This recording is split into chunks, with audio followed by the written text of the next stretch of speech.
Dernière sortie scolaire de l'année pour ces collégiens de Bergerac, la concrétisation d'une année de travail. Ils remettent symboliquement ces nichoirs à chauves-souris qu'ils ont eux-mêmes fabriqués. On a travaillé avec du bois, on a vissé les planches, un peu de colle pour que ça tienne bien et après on se retrouve ici pour les monter. Les chauves-souris, c'est les prédateurs des chenilles. Car ces nichoirs pourraient être la solution à un fléau qui peut ravager jusqu'à 50% des récoltes de certains vignobles. Le ver de grappe, ici à l'état de larve, un ver issu du papillon Eudémis. Or, la chauve-souris pourrait être une solution au développement de cet insecte nuisible. L'année dernière, on a mis en évidence que les chauves-souris chassaient dans les vignes et consommaient de l'Eudémis, le ravageur de la grappe. Donc on a travaillé en partenariat avec les collégiens pour qu'ils construisent des nichoirs pour augmenter en fait la disponibilité en gîte pour les chauves-souris.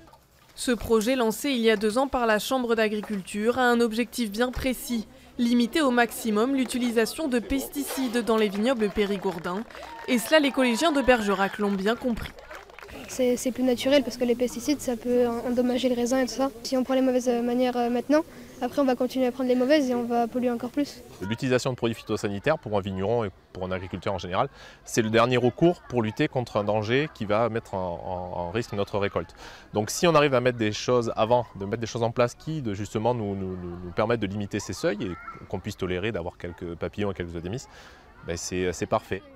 Au total, d'ici la fin de l'année, une vingtaine d'exploitations seront équipées de nichoirs à chauves-souris. Mais il faudra encore attendre 2 à 3 ans pour savoir si l'animal nocturne est une alternative crédible aux pesticides.